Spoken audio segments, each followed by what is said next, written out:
Olá pessoal, sejam muito bem-vindos ao nosso canal. No vídeo de hoje, preparamos algo especial para vocês.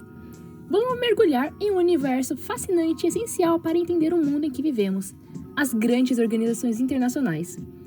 Vamos começar com a ONU, a Organização das Nações Unidas, que é o verdadeiro pilar da paz e da cooperação mundial.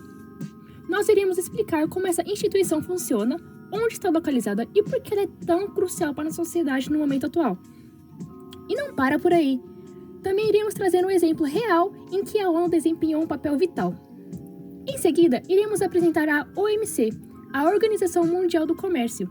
Vocês vão descobrir como essa organização molda o comércio global, quais são suas funções principais e por que ela é tão importante para a economia mundial. E claro, teremos uma situação ilustrativa que mostrará a influência da OMC em ação. E por fim, iremos apresentar a OEA, a Organização dos Estados Americanos. Iremos entender seu papel, seu funcionamento e a sua localização, além de discutir uma situação específica na qual ela esteve presente e teve uma atuação significativa. E por fim, para finalizar, nós iremos reunir todas essas informações e reforçar a importância dessas organizações no cenário internacional e como elas impactam a nossa vida de forma muitas vezes invisível. Continue com o vídeo, dê like e se inscreva no nosso canal.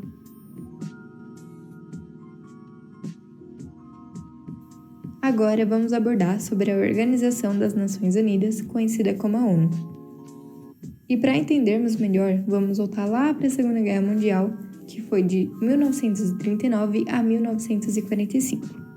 E sabendo que foram 6 anos de muitos conflitos violentos que provocaram a morte de milhares de pessoas e crimes contra a humanidade, podemos citar o Holocausto, que envolveu diretamente e indiretamente a maioria dos países.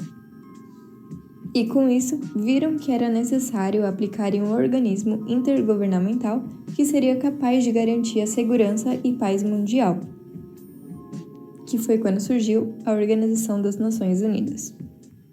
Porém, a ONU não foi a única que teve as mesmas intenções mundiais.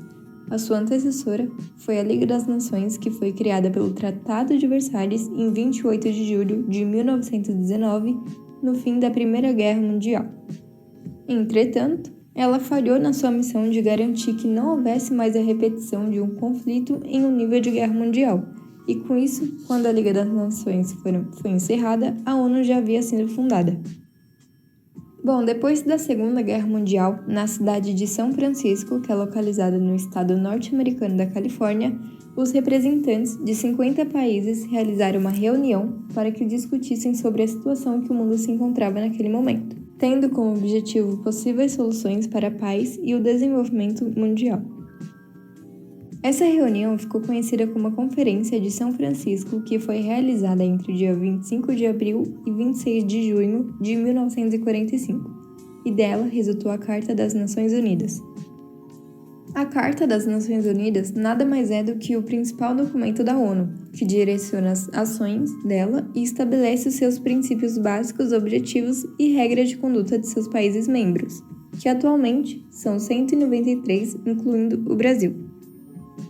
Após todos terem aprovado o documento, ele passou a ter validade e a ONU teve início às suas atividades em 24 de outubro de 1945, tendo essa data celebrada como o Dia da ONU. A ONU tem sede localizada em diversos países e um deles sendo na cidade de Nova York, nos Estados Unidos, que é um país que mais gera financiamento para ela. Fora a que se localiza na cidade de Genebra, capital da Suíça, onde estão centradas ações humanitárias e de emergência climática, sendo um outro lugar de encontro dos líderes mundiais. O que tudo isso significa é que a ONU é extremamente importante quando se refere às questões humanitárias mundialmente falando, além de também ser o ambiente onde todas as nações podem se reunir para discutirem sobre diversos conflitos, problemas e soluções, trazendo sempre o benefício de toda a humanidade. Falando mais na atualidade, o último país que ingressou na ONU foi o Sudão do Sul em 2011, pertencente ao continente africano, poucos dias após se tornar uma nação independente e soberana no Sudão. O que se torna importante citar é que, além daqueles países membros, também existem aqueles estados que são vistos como estados observadores não membros, sendo a Santa Fé, que é responsável pela administração do Vaticano, e a Palestina, que compreende as áreas da faixa de Gaza e da Cisjordânia. Atualmente, temos a guerra entre o Israel e a Palestina, em que a história desse conflito faz com que tenhamos que voltar lá para o ano de 1917, que foi quando o ministro britânico Arthur Balfour escreveu uma carta chamada Declaração de Balfour, em que nela ele prometeu o apoio do Reino Unido ao estabelecimento de um lar nacional para o povo judeu na região da Palestina. E essa declaração foi posteriormente aprovada pela Liga das Nações, que, como já dito bem anteriormente, foi a antecessora da ONU. Já em 1922, a Liga das Nações autorizou a Grã-Bretanha a ajudar o povo judeu a organizar uma pátria na Palestina, mas a declaração não disse nada sobre a população árabe indígena, exceto uma referência ao respeito pelos direitos religiosos e civis, além de também não ter mencionado quaisquer aspirações nacionais que os árabes poderiam ter. No ano de 1937, tendo diversos tumultos, a Comissão Britânica havia publicado um relatório recomendando a divisão de Israel em um estado árabe, um estado judeu e uma zona neutra para os locais sagrados. Porém, depois de um ano, uma comissão separada concluiu que a divisão que havia sido planejada não poderia ser colocada em prática, então o plano foi abandonado. Já em novembro de 1947, a ONU tomou uma solução de 2 estados, dividindo a terra entre judeus e árabes. Nenhum dos lados ficou totalmente satisfeito com esse acordo, mas era o que tinha para amenizar a situação. Tendo esse contexto, é possível falar mais nos dias atuais. Bom, a violência no Oriente Médio ele tem sido permanente desde então, e apesar das tentativas de paz entre Israel e a Palestina, haviam tido muitas explosões, bombardeios e acusações de ataques de ambos os lados. Em 2017, o exército israelense anuncia o encerramento das passagens de faixa com Gaza, e essa faixa ela era importante para Israel porque servia como uma barreira física entre os territórios de Israel e a Palestina. Aprofundando mais um pouco, a situação na região ela começou a piorar quando o presidente dos Estados Unidos, Donald Trump, anuncia que os Estados Unidos reconhecem Jerusalém, localizada em Israel, e com isso iriam mudar sua embaixada para essa cidade. Seguindo com esse mesmo raciocínio, em maio de 2018, as forças de Israel mataram dezenas de palestinos com confrontos na fronteira de Gaza, enquanto isso, os Estados Unidos abriam a sua embaixada em Jerusalém. Agora vamos dar uma avançada. Depois de 3 anos, lá em 2021, a guerra entre Israel e Palestina ainda não havia acabado, e a comissão criada pelo Conselho de Direitos Humanos da ONU, após um conflito de 11 dias que matou mais de 200 pessoas em Israel e Gaza, disse que Israel fechou seu acesso aos territórios palestinos durante a investigação desse conflito. Com isso, as autoridades israelenses proibiram os médicos profissionais de falar com os investigadores e não responderam a quaisquer pedidos de informações da ONU. Porém, por outro lado, a comissão solicitou informações à autoridade palestina que governa a Cisjordânia, e então a Palestina havia indicado que receberia com satisfação uma visita da ONU. E também tendo o Hamas, rival da autoridade da Palestina, que governava Gaza, não tinha ficado claro no relatório se o grupo militante havia sido contratado ou não. Em dezembro, o embaixador de Israel na ONU acusou o Conselho de Direitos Humanos da ONU de ser moralmente distorcido. Ele então chamou sua investigação de 100% tendenciosa contra Israel e disse que Israel não cooperaria. Com isso, então, o Conselho de Segurança da ONU, no qual Israel não faz parte, tentou durante meses depois de 7 de outubro aprovar uma decisão apelando um cessar-fogo imediato. E os Estados Unidos, sendo o aliado mais próximo de Israel e o seu principal fornecedor de armas, usaram consistentemente o seu poder de veto para bloquear tal medida. E um pouco tempo depois, uma votação não vinculativa à Assembleia Geral da ONU mostrou um apoio internacional indiscutível a um Estado palestino independente, deixando os Estados Unidos e os aliados de Israel isolados. E para finalizar, recentemente foi votada uma possível admissão da Palestina como membro pleno da ONU. Tendo um total de 15 votos do Conselho de Segurança, foram 12 a favor, 2 recusados, sendo a Suíça e o Reino Unido, e apenas um contra, sendo justamente os Estados Unidos, que por ele ser um membro permanente da ONU, ele tem esse poder de veto. Além de também, de acordo com o próprio site da ONU, os Estados Unidos têm direitos adicionais, sendo eles apresentar propostas e exercer direitos de resposta. Bom, para a gente falar sobre a importância da OMC no cenário mundial do comércio e sua história, ao decorrer dos anos, a gente primeiramente tem que compreender o que ela é e para que ela serve. A OMC, sigla que denomina Organização Mundial do Comércio, surgiu lá em 1995 e tem sua sede atualmente em Genebra, na Suíça. Ok, mas o que exatamente é a OMC e como ela faz sua atuação no mercado mundial? Basicamente, a OMC é uma reguladora do comércio mundial, ou seja, ela trata de acordos e formaliza esses acordos comerciais entre as nações membros, com a finalidade de garantir que o comércio ocorra da forma mais livre e previsível possível. Atualmente, a Organização Mundial do Comércio conta com 164 países membros, incluindo o Brasil, que foi um dos fundadores desse agente lá em 1995. Uma das características da OMC é que ela é um agente internacional e multilateral, ou seja, significa que os países trabalham em conjunto para o melhor aproveitamento do comércio.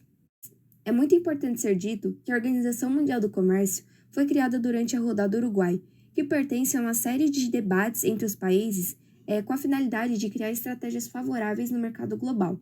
E bom, a OMC também foi criada com a intenção de substituir o Acordo Geral de Tarifas e Comércio, mais conhecido como GATT, que existia desde 1947, após o final da Segunda Guerra Mundial, na qual muitos países se encontravam extremamente abalados e em busca de um agente que pudesse sanar suas grandes demandas no mercado global.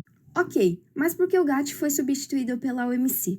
Bom, o GATT não tinha a estrutura necessária e não possuía personalidade jurídica internacional própria, por isso a necessidade de criar a Organização Mundial do Comércio, a qual buscava também pela elevação dos níveis de vida, pleno emprego, expansão da produção e do comércio de bens e serviços, proteção do meio ambiente, uso responsável dos recursos naturais e ainda estimulava a participação mais efetiva dos países em desenvolvimento. A Organização Mundial do Comércio é composta por 4 princípios que fundamentam seu funcionamento, sendo eles: concorrência leal, que garante um comércio justo, prevenindo práticas desleais como protecionismo e dumping. Não favorecimento, proíbe que um membro da Organização Mundial do Comércio favoreça outro em benefícios comerciais. Tratamento nacional. Produtos importados devem receber o mesmo tratamento que produtos nacionais. Transparência. Membros da Organização Mundial do Comércio devem deixar claras suas leis e regulamentos comerciais. Por último, falaremos sobre a estruturação da Organização Mundial do Comércio. A OMC é composta por um Conselho Geral, conselhos específicos, secretariado e conferências ministeriais. Conselho Geral analisa políticas comerciais e gerencia controvérsias entre Estados-membros. Conselhos específicos estendem áreas específicas do comércio internacional, como agricultura e subsídios. Secretariado auxilia em assuntos administrativos e burocráticos. Conferências ministeriais, realizadas a cada 2 anos, reúnem ministros para decisões sobre tratados multilaterais. A OEA é a sigla para a Organização dos Estados Americanos e tem como principal função defender os interesses dos países localizados na América. O seu início é demarcado por volta do século XIX, onde o Simão Bolívar, o presidente da Gran Colômbia da época, fez uma pequena reunião com os países latino-americanos para discutir sobre o comércio. E a partir dessa reunião e de outras que a sucederam, os países perceberam que tinham muitos interesses em comum, não só economicamente, como politicamente. E essas reuniões expandiram de alcance, principalmente em 1889, quando em Washington foi inaugurada a primeira Conferência Internacional dos Estados Americanos. Nessa reunião foi discutido um monte de coisa sobre as situações políticas globais, e nelas foram se consolidando o posicionamento das Américas diante disso. Solução de disputas, propostas de melhoramento de comunicações entre os países e cooperação entre os dois hemisférios americanos rodeavam e borbulhavam entre os representantes dos países. Algo interessante a se notar é a localização dessa conferência. Estados Unidos estava ainda se levantando após uma sangrenta guerra civil, onde o eixo do norte ganhou. Com isso, o país precisava se introduzir no mundo de alguma forma, conquistar e reconquistar segurança através de alianças. Um pouquinho de tempo depois dessa conferência, é inaugurada, em 1890, a União Internacional das Repúblicas Americanas. Podemos pular quase 60 anos no tempo e voltar para o nosso país. No Rio de Janeiro, em 1947, é escrito o Tratado Interamericano de Assistência Recíproca, onde neste era defendido que todos os países americanos deveriam reagir a um ataque, mesmo que não tenham sido direto em suas fronteiras. Em outras palavras, se o Brasil fosse atacado, por exemplo, os outros países deveriam reagir. Não precisava ser com batalhões e guerras, mas poderia ser quebra diplomática, fechamento de negociações e outras demais sanções. Vale se lembrar que havia se passado apenas 2 anos após o término da Segunda Guerra Mundial, e o Brasil entrou tardiamente no conflito, mesmo que os Estados Unidos estivessem na linha de fogo. Esse tratado parecia exigir uma posição imediata das Américas para que isso não acontecesse mais. Na 9ª conferência, em Bogotá, Colômbia, foi escrita a Carta Fundadora da OEA, e nessa havia uma série de princípios que todos os países deveriam respeitar, sendo estes a paz e segurança do continente, promoção da democracia, solução pacífica de controvérsia e o desenvolvimento econômico, social e cultural. A OEA tem 4 pilares: a democracia, o desenvolvimento, os direitos humanos e a segurança. E esses pilares constituem todas as suas ações. Essas ações são feitas através de órgãos, e são vários. A Assembleia Geral, onde os representantes da organização votam nas medidas que tomarão em frente às mais diversas das situações. Outro órgão bem importante é o Conselho Permanente, que visa apaziguar os conflitos entre os membros e substituir, quando necessário, a Assembleia Geral. Há o Conselho Interamericano de Desenvolvimento Integral, que, bom, o nome já diz, busca fomentar a cooperação dos países americanos no desenvolvimento humano e, principalmente, com a erradicação da pobreza.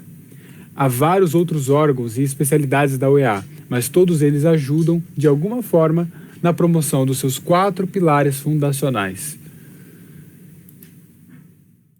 Agora que entendemos um pouco mais sobre a ONU, a OMC e a OEA, é importante reforçar a relevância desses 3 órgãos para a ordem global. A ONU, sendo responsável pelo estabelecimento de acordos internacionais, além de promover os direitos humanos e responder a crises humanitárias, é crucial para garantir a paz e a segurança global. Sua atuação tem sido fundamental em contexto de conflito, como já foi visto, funcionando como um mediador importante e facilitador de negociações para resolver disputas entre países e dentro dos países. Já a OMC é vital para o comércio global, pois sua criação foi fundamental para estabelecer regras comerciais entre países, promovendo maior estabilidade econômica e um comércio mais livre. Embora já tenha sido mencionado seus princípios, concorrência leal, não favorecimento, tratamento nacional e transparência, é importante destacar que eles asseguram que o comércio internacional ocorra de forma equilibrada, beneficiando todas as nações envolvidas.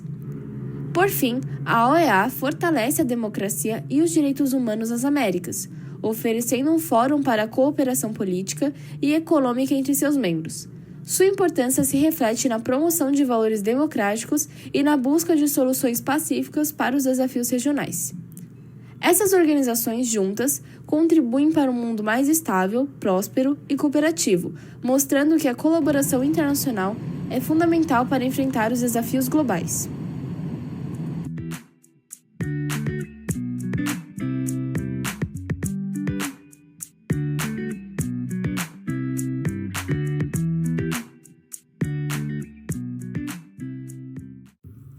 Qual das seguintes alternativas não é uma característica da OEA? Alternativa A: promoção dos direitos humanos e da democracia na região das Américas. Alternativa B: facilitação de cooperação militar entre os países membros. Alternativa C: coordenação de iniciativas para o desenvolvimento econômico e social.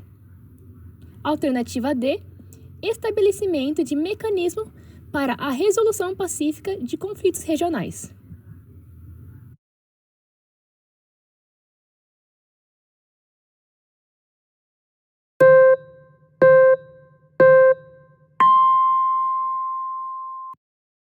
E a resposta é B.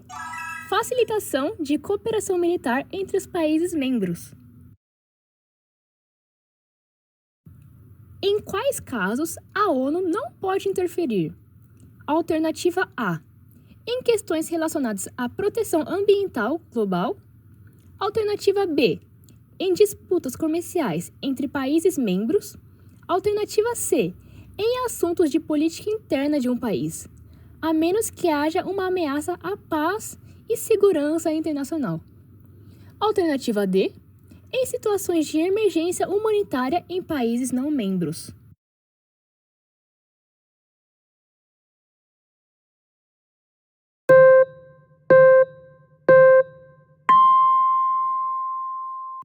E a resposta é C. Em assuntos de política interna de um país, a menos que haja uma ameaça à paz e segurança internacional. Qual é a principal função da OMC? Alternativa A. Promover a cooperação em questões de segurança internacional. Alternativa B. Facilitar e regular o comércio internacional entre os países membros. Alternativa C. Coordenar políticas ambientais globais. Alternativa D. Administrar recursos financeiros internacionais.